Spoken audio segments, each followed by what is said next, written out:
first two papers were really related in speaking to each other in this ways, but I was wondering, and I have a specific question for you, because in your description of the women, I didn't hear very much.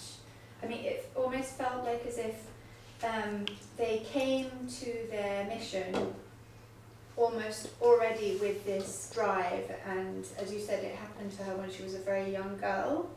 She had this sort of opening or experience.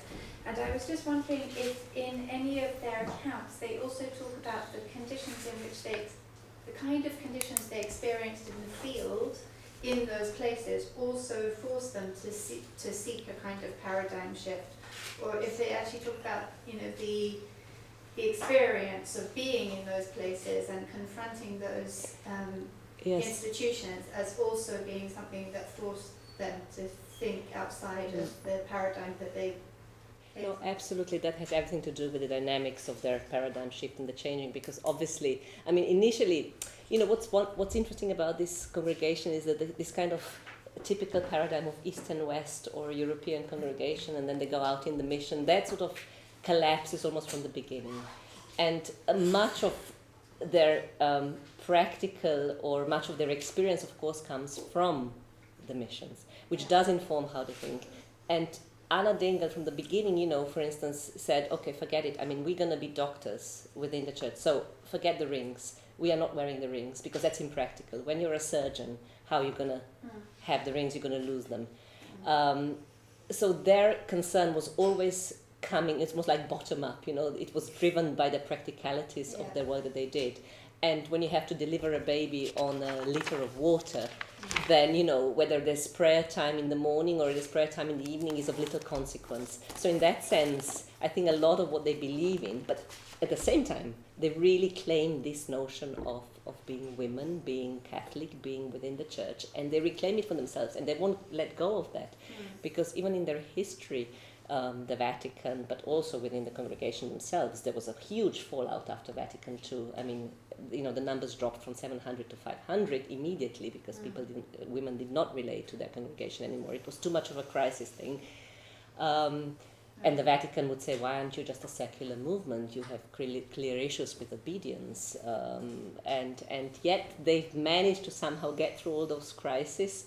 And I think, yes, as you were saying, the dynamic of them being on the margins of the Catholic Church, also away from the gaze of the Raj, I'm just talking about India here, has really allowed them to become what they are today. And I think they do occupy a very specific place within other female congregations, because, I mean, I don't have enough, I've been doing this for 2.5 years, but I have researched other congregations, and it seems to me that they are sort of a little bit more modern or ahead. I mean, the fact that they hand over hospitals, equipment and all, they don't even sell the equipment. I mean, that has gone, everybody's saying, why did you do that? He says, but it's not ours.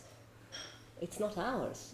We are not profit-making, So I think a lot of it does come from the experiences they have had outside America and Europe. It's really interesting. Yes, please.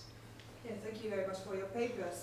I have a question for Natasha, but it's about the values, and I see that Rebecca's and Maya's paper also values quite a lot. And I was wondering, because in these papers I felt that traditional values were presented quite like homogeneous package. So I was wondering now, what is in the case of Natasha, because you are in this panel, that when you talked about the erosion of the values, so can we see there any structures in terms of generations, for instance?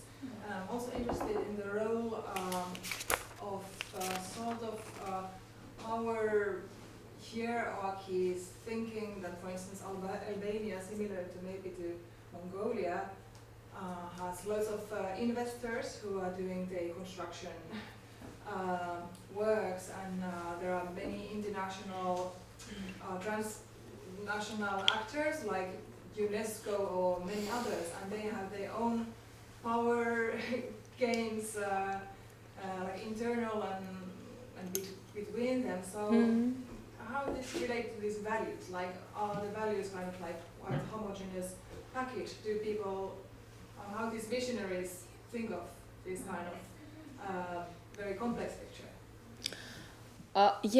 When they talk about values, they definitely refer mainly, I mean, they do not literally refer to the Kanun, but they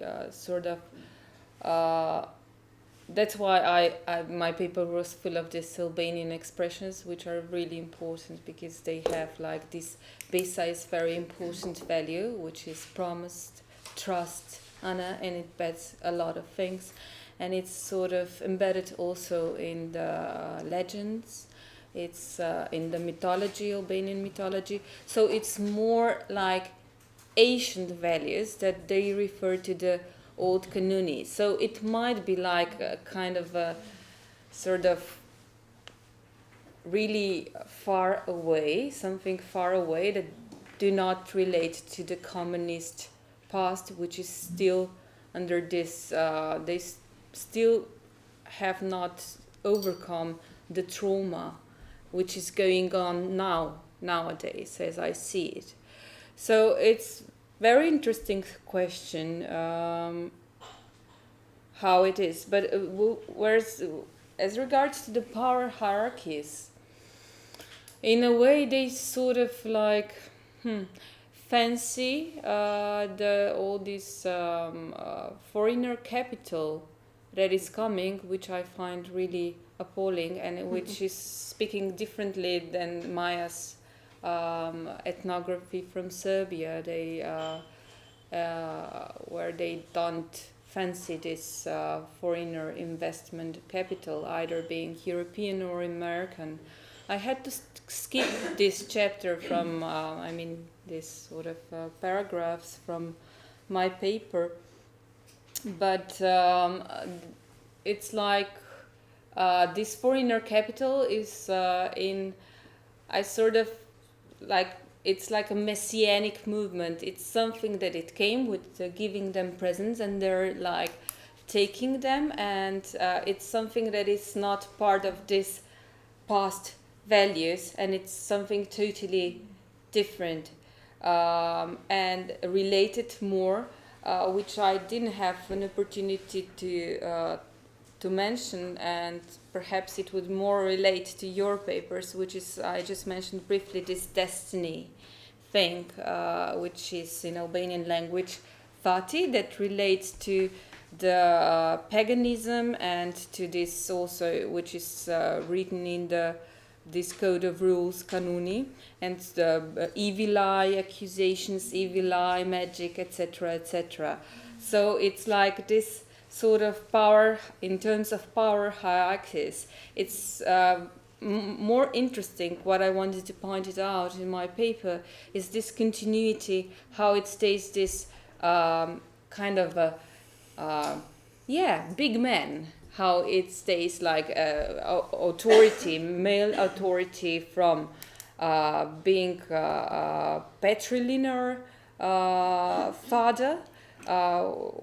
He's a big man, and how it's this continuity which is part of the structure state in the period of communism, when it sort of like focused everything on Enver Hoxha. And after the fall, it's kind of interesting how this how in related to this foreigner capital, I will just refer to one of my interlocutors, or very good friends, with whom we are friends for 15 years already. When I was doing, I was like asking what is the relation to European Union when they were joining, when they were signing this sort of Schengen, joining to the Schengen areas. And a friend of mine said, European Union is for us like mom, like our mother. She's like sort of scolding us, guarding us, and etc., etc. Whereas America, which money, foreigner capital, investment capital, was first after the fall of communist regime, is our big brother. So it's like kind of again this authority that it's sort of continuing in a sense. I don't know if I... Yeah, I was interested in different readings. Okay. Yeah, we have another question here, and then we have to cut short for the break. Just for Anna, I thought I tried or would like to think in terms of generations, especially future generations, and would be provocative here. What if the young newcomers in this group would like somewhere in the future to put the rope again on in terms of Well, they have the option. revival, traditional.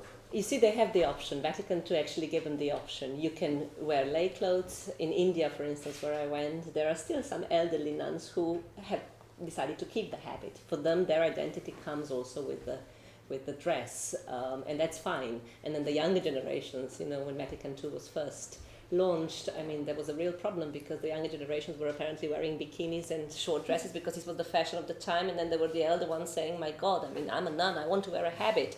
So the identity, the corporate identity collapsed. So then they had to sort of rebuild it. But the option, the freedom is there. But their numbers are dwindling at this day and age, and most of their new blood, fresh blood, if you wish, comes from actually from India nowadays, from the south. So it's a third of the, 2/3 of the congregation is actually Indian. 500 women working in 5 continents, that's the number. So they're relatively small. I don't know if I answered your question, but we can continue outside. Sorry. Yeah. Just before we actually open our break, just maybe there's something we can also answer in the longer Q&A session we'll have in the end. But I think it's very interesting to think, how do we critically approach to those self-identified categories as vanity, as socially responsible subjects or visionaries, or women who want to heal others through missionary, or think about healing others through missionary work. But it is also a thing that would be great for us all to discuss. Thank you ever so much. We resume our papers at 2 o'clock. Now we have a lunch break, and look forward to seeing you there.